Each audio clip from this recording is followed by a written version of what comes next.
बंधुओं नमस्कार।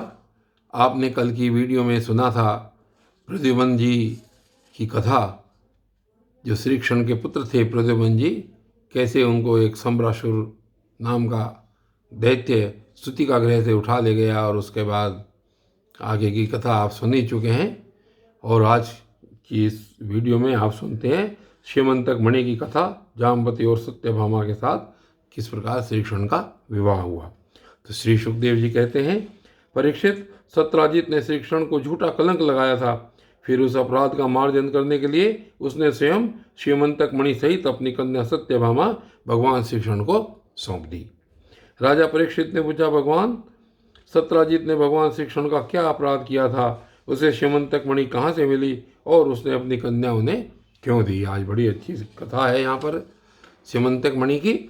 तो श्री सुखदेव जी ने कहा, परीक्षित, सत्राजित भगवान सूर्य का बहुत बड़ा भक्त था। वे उसकी भक्ति से प्रसन्न होकर उसके बहुत बड़े मित्र बन गए थे। सूर्य भगवान ने ही प्रसन्न होकर बड़े प्रेम से उसे श्यमंतक मणि दी थी। सत्राजित उस मणि को गले में धारण कर ऐसा चमकने लगा मानो स्वयं सूर्य ही हो। परीक्षित, जब सत्राजित द्वारका में आया तब अत्यंत तेजस्विता के कारण लोग उसे पहचान न सके। दूर से ही उसे देखकर लोगों की आंखें उसके तेज से चौंधिया गई। लोगों ने समझा कि कदाचित स्वयं भगवान सूर्य आ रहे हैं। उन लोगों ने भगवान के पास आकर उन्हें इस बात की सूचना दी। उस समय भगवान श्री कृष्ण चौसर खेल रहे थे। लोगों ने कहा, शंख चक्र गदाधारी नारायण, कमल नयन दामोदर, यदुवंश शिरोमणि गोविंद, आपको नमस्कार है। जगदीश्वर, देखिए, अपनी चमकीली किरणों से लोगों के नेत्रों को चौंधियाते हुए प्रचंड रश्मि भगवान सूर्य आपका दर्शन करने आ रहे हैं। प्रभु, सभी श्रेष्ठ देवता त्रिलोकों में आपकी प्राप्ति का मार्ग ढूंढते रहते हैं, किंतु उसे पाते नहीं। आज आपको यदुवंश में छिपा हुआ जानकर स्वयं सूर्य नारायण आपका दर्शन करने आ रहे हैं। श्री सुखदेव जी कहते हैं, परीक्षित, अनजान पुरुषों की यह बात सुनकर कमल नयन भगवान श्री कृष्ण हंसने लगे। उन्होंने कहा, अरे, यह सूर्य देव नहीं है, यह तो सत्राजित है, जो मणि के कारण इतना चमक रहा है। इसके बाद सत्राजित अपने समृद्ध घर में चला आया। घर पर उसके शुभागमन के उपलक्ष्य में मंगल उत्सव मनाया जा रहा था। उसने ब्राह्मणों के द्वारा श्यमंतक मणि को एक देव मंदिर में स्थापित करा दिया। परीक्षित, वह मणि प्रतिदिन 8 भर सोना दिया करती थी। और जो भार का परिमाण है वो किस प्रकार इसमें बताया गया है कि 4 ब्रीही यानी कि धान की 1 गुंजा, 5 गुंजा का 1 पण, 8 पण का 1 धरण, 8 धरण का 1 कर्ष, 4 कर्ष का 1 पल, 100 पल की 1 तुला और 20 तुला का 1 भार कहलाता है। तो ये जो मणि थी वो प्रतिदिन 8 बार सोना दिया करती थी। और जहाँ वह पूजित होकर रहती थी वहाँ दुर्भिक्ष, महामारी, ग्रह पीड़ा, सर्व भय, मानसिक और शारीरिक व्यथा तथा मायावियों का उपद्रव आदि कोई भी अशुभ नहीं होता था। इस प्रकार भगवान श्री कृष्ण ने प्रसंगवश कहा, सत्राजित, तुम अपनी मणि राजा उग्रसेन को दे दो। परंतु वह इतना अर्थ लोभी था कि भगवान की आज्ञा का उल्लंघन होगा, इसका कुछ भी विचार न करके उसे स्वीकार कर दिया। एक दिन सत्राजित के भाई प्रसेन ने उस परम प्रकाशमयी मणि को अपने गले में धारण कर लिया और फिर वह घोड़े पर सवार होकर शिकार खेलने वन में चला गया। वहां एक सिंह ने घोड़े सहित प्रसेन को मार डाला और उस मणि को छीन लिया। वह अभी पर्वत की गुफा में प्रवेश ही कर रहा था कि मणि के लिए ऋक्षराज जाम्बवन ने उसे मार डाला। उन्होंने वह मणि अपनी गुफा में ले जाकर बच्चे को खेलने के लिए दे दी। अपने भाई प्रसेन के न लौटने से उसका भाई सत्राजित को बहुत बड़ा दुख हुआ। वह कहने लगा, बहुत संभव है श्री कृष्ण ने ही मेरे भाई को मार डाला हो, क्योंकि वह मणि गले में डालकर वन में गया था। सत्राजित की यह बात सुनकर लोग आपस में खानाफूसी करने लगे। जब भगवान श्री कृष्ण ने सुना कि यह कलंक का टीका मेरे ही सिर लगाया गया है, तब वे उसे भी धो बहाने के उद्देश्य से नगर के कुछ सभ्य पुरुषों को साथ लेकर प्रसेन को ढूंढने के लिए वन में गए। वहां खोजते खोजते लोगों ने देखा कि घोर जंगल में सिंह ने प्रसेन और उसके घोड़ों को मार डाला है। जब वे लोग सिंह के पैरों का चिन्ह देखते हुए आगे बढ़े, तब उन लोगों ने यह भी देखा कि पर्वत पर एक रीछ ने सिंह को भी मार डाला है। भगवान श्री कृष्ण ने सब लोगों को बाहर ही बिठा दिया और अकेले ही घोर अंधकार से भरी हुई ऋक्षराज की भयंकर गुफा में प्रवेश किया। भगवान ने वहां जाकर देखा कि श्रेष्ठ मणि श्यमंतक की बच्चों का खिलौना बना दिया गया है। श्यमंतक को बच्चों का खिलौना बना दिया गया है। वे उसे हर लेने की इच्छा से बच्चे के पास जा खड़े हुए। उस गुफा में एक अपरिचित मनुष्य को देखकर बच्चे की धाय भयभीत की भांति चिल्ला उठी। उसकी चिल्लाहट सुनकर परम बलि ऋक्षराज जामवान क्रोधित होकर वहां दौड़ आए। परीक्षित, जामवान उस समय कुपित हो रहे थे। उन्हें भगवान की महिमा, उनके प्रभाव का पता नहीं चला। उन्होंने उन्हें एक साधारण मनुष्य समझ लिया और वे अपने स्वामी भगवान श्री कृष्ण से युद्ध करने लगे। जिस प्रकार मांस के लिए दो बाज आपस में लड़ते हैं, वैसे ही वीर्याभिलाषी भगवान श्री कृष्ण और जामवान आपस में घमासान युद्ध करने लगे।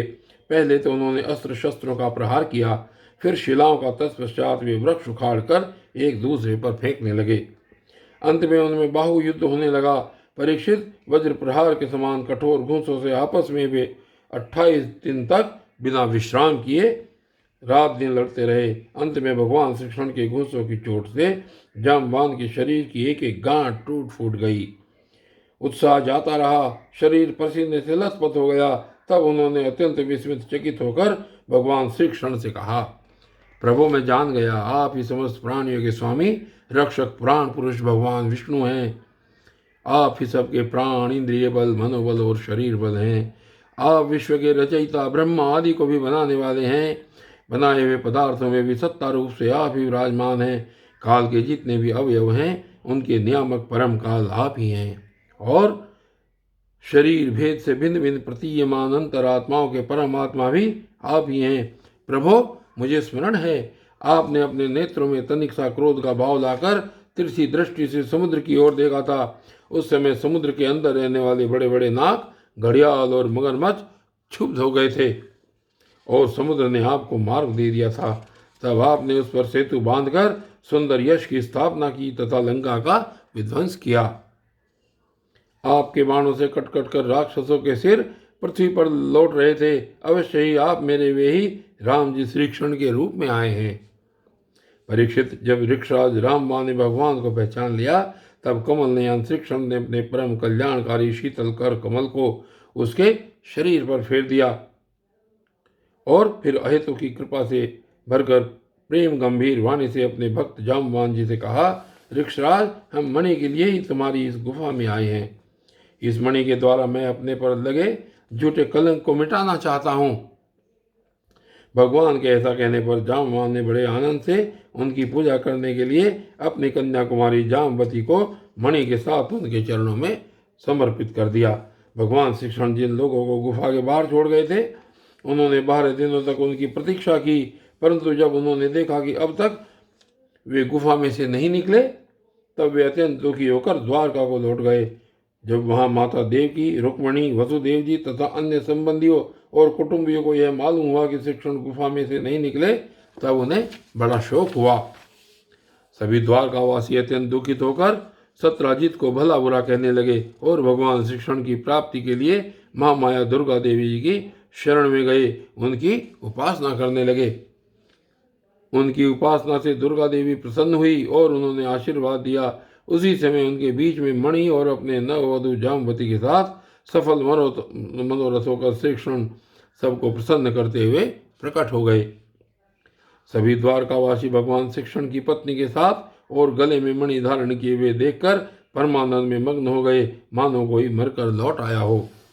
तदनंतर भगवान ने सत्यजित को राज्यसभा में महाराज उग्रसेन के पास बुलवाया और जिस प्रकार मणि प्राप्त हुई थी वह सब कथा सुनाकर उन्होंने वह मणि सत्यजित को सौंप दी।